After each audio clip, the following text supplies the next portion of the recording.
make it. It's about 2 a.m. in Los Angeles. I'm not sure what this Hebrew character is, but it looks like me in front of a computer at my desk right now. So I'm the one. That would not be. That would. Enjoyed reading this paper. That's it. Now we'll do it. Our CEO is paid extra for pay. Theory, I put that in quotes, saying why says that risk-averse CEOs will demand compensating differentials for taking pay. So if you think about this equation, I should have used lambda, I used beta, but we would think the beta should be positive. But estimating beta requires estimates for both expected pay and the variance of pay, which turns out not to be trivial. So as Rui said, they use 3 different mentions. He spent most of the time talking about the simulations, also looking at the actual data for variances, or looking at this arch data. I want to talk about each of those in a little bit.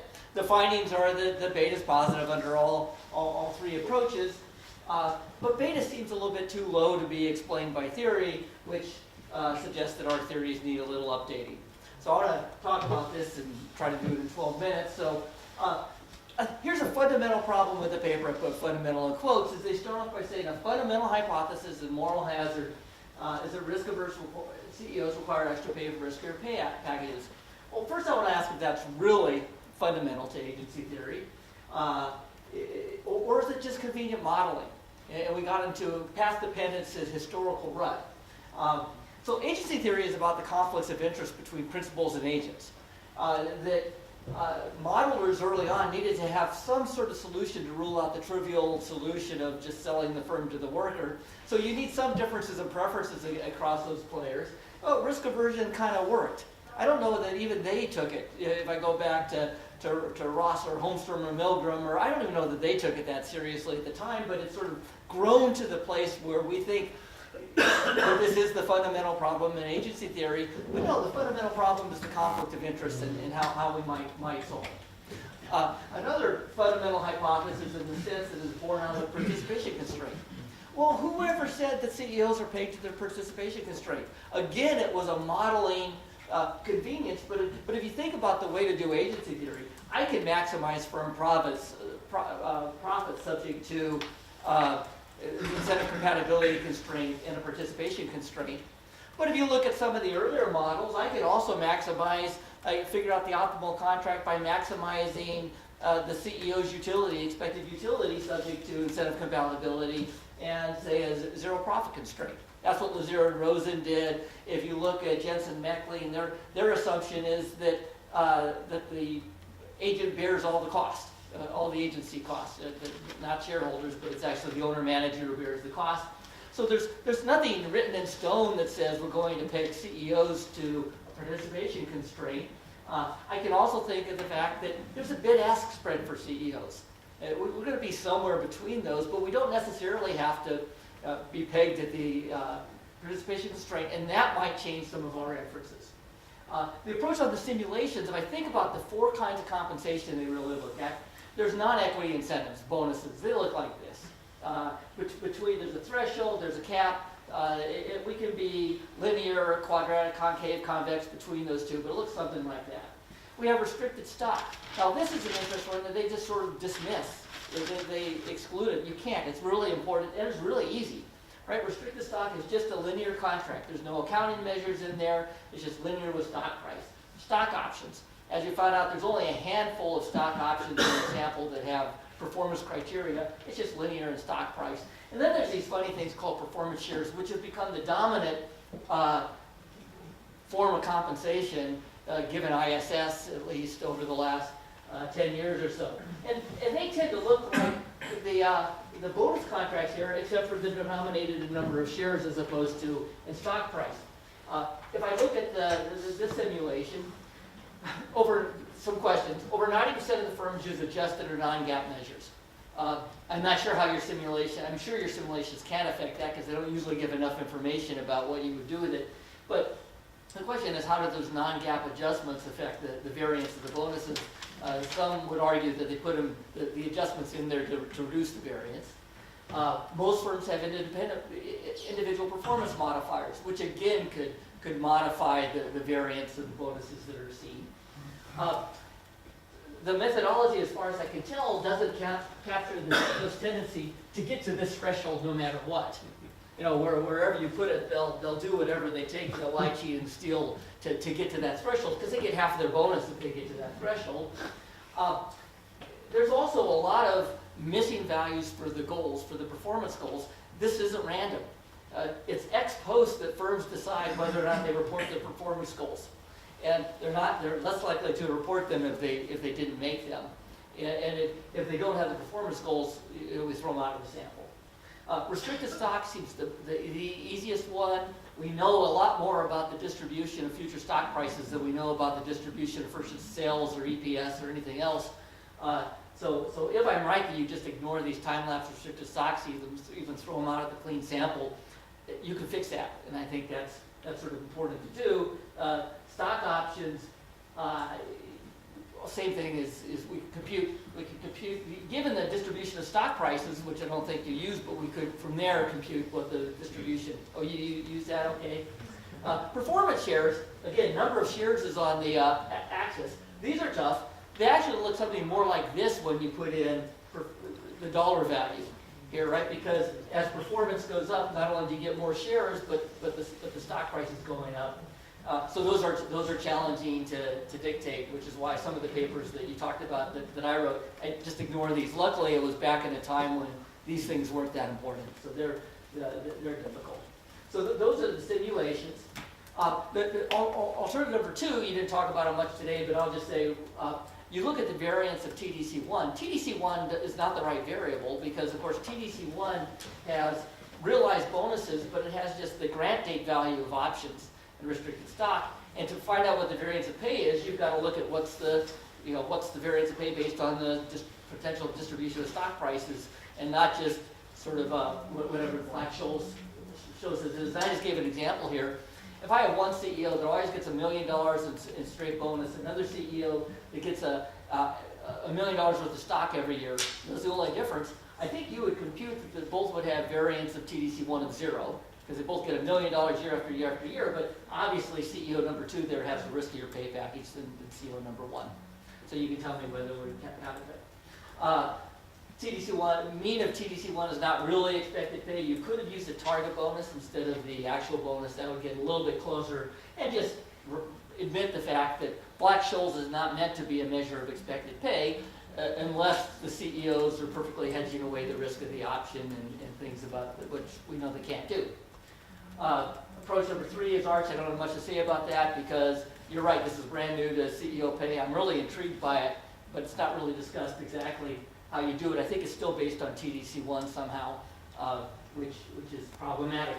So gamma, which is risk aversion in the paper, I think I'm confused reading the paper about sometimes you refer to it as absolute risk aversion, which it is in the old models, the exponential utility.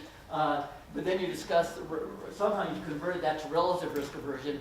I don't know how you do that because you can't do that without a measure of outside wealth, and there's nothing in the proxy statements that would get us outside wealth, which is why I plugged for the paper I gave before, while I was sort of excited about having some plausible measure.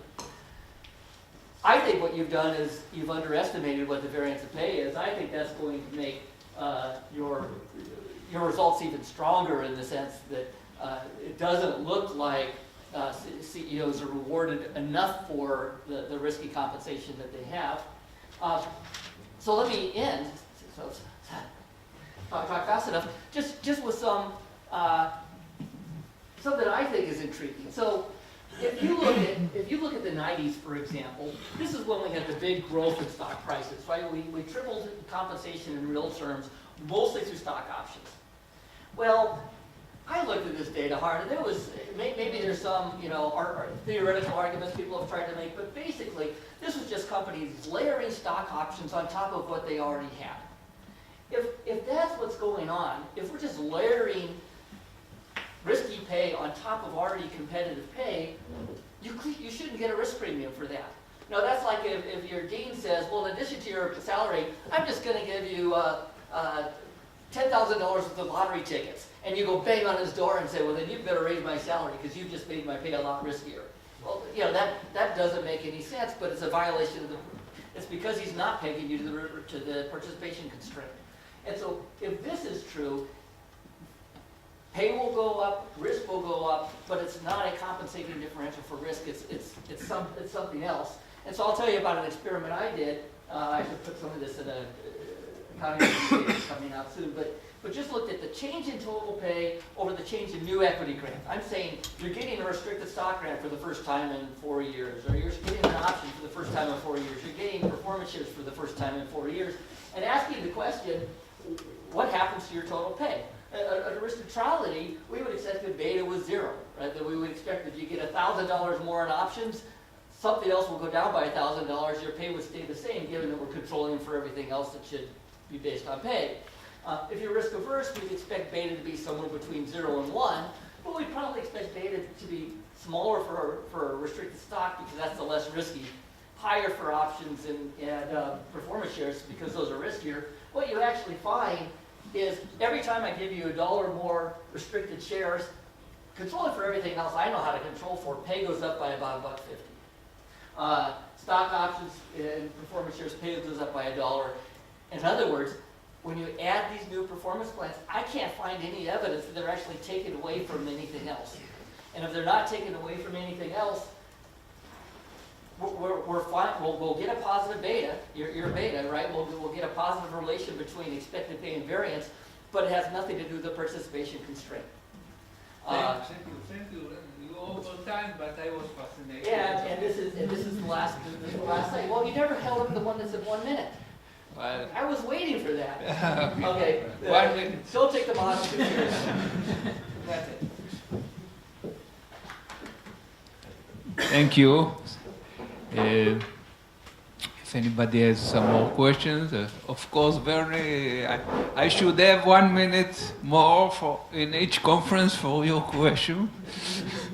No, so this is related to Kevin's discussion, where he was saying companies are just layering more things on more things. I think Lucian Bebchuk has some evidence that do we have full disclosure of all the forms of compensation before we get SEC rules? My push is going to be on the big explosion in pay in the 1990s is Congress says in the US, you can't go over $1 million in straight salary, or you can, but it's very expensive. So companies discover this new thing of, oh, let's give options instead, right? And can you model pay when we've got a binding constraint, effectively binding, set by the government on what pay has to look at? And I think you have to. You have to build that into your model of pay to say, if you want to go over $1 million, it has to be in the following form. Maybe there are market reasons for going above $1 million. Maybe not. But in any event, I think you have to build into your model there's a binding constraint. You can't go over $1 million in straight salary. Otherwise, you're not modeling what people are doing. Okay, you care to respond? Yeah. Okay. So thank you, Kevin. I mean, as I said, there was a much longer list of comments that Kevin said, and this is very much still work in progress. If you read the paper, you'll see that. So these great comments will be in the paper at some point. And we'll do the restricted stock, the non-performance restricted stock. So that's important. What I want to make clear here, and this also goes to Bernie's question, is that we try to make the exercise as tight as possible. Okay, so there's many different models that would generate quasi-similar predictions. Okay, but there's models that people have used to, like let's say you want to test the sensitivity of pay to variance of pay, for example. That comes from these models. So all of that literature is this setting. So we want to test one hypothesis that comes from this literature, even before you come with all the hypotheses needed to generate the predictions that would lead to how does pay for performance relate to firm risk. Okay? And so that's the goal of this very tight, very narrow exercise. all right? So of course we could build other things to try to explain what exactly people are doing. That's not exactly what we're going to do, not at this stage at least, okay? I think we're going to move that way. But at this stage we want to keep it very tight. We want to say, okay, so there's a big literature that departs from this model. And so that's why we want to very narrowly look down at this model and ask, one very important question. And we don't find, significant evidence towards that hypothesis. Okay, so that's what we're trying to do here, right? I mean, we're obviously aware that there's, a ton of literature that was developed after Grossman and Hart, and I think that people kind of need to. I think the message from this paper is that we need to go precisely on other routes that are not restricted to that model, to that setting, either because it's very narrowly down to risk diversification story that doesn't apply anymore, or maybe never did, or whatever it is the reason. But I mean, that diversification story is a fundamental hypothesis of many papers that people have written, and we're kind of trying to say that maybe those papers are flawed in a way that they're tied to a risk story that doesn't really apply. So that's kind of the goal here. But I mean, I think we want to move to what exactly then explains this, and maybe it is that this constraint that Kevin and others have highlighted that prevents people from expensing salary over $1 million, and then of course has shifted, made companies shift to other kinds of pay that carry more incentives and more risk. So maybe that's what it is, and so maybe that's what we're going to be looking into. That was my reaction, was that story where the flat salary caps at $1 million helps to explain your results. Yeah, so we're going to get there eventually with. Okay. Yeah, I mean, the story itself helps, but whether quantitatively is significant enough, we don't have an answer to that. Next is Kyung. Thank you, Roy. Thanks, Anna. Anna, you want to say something?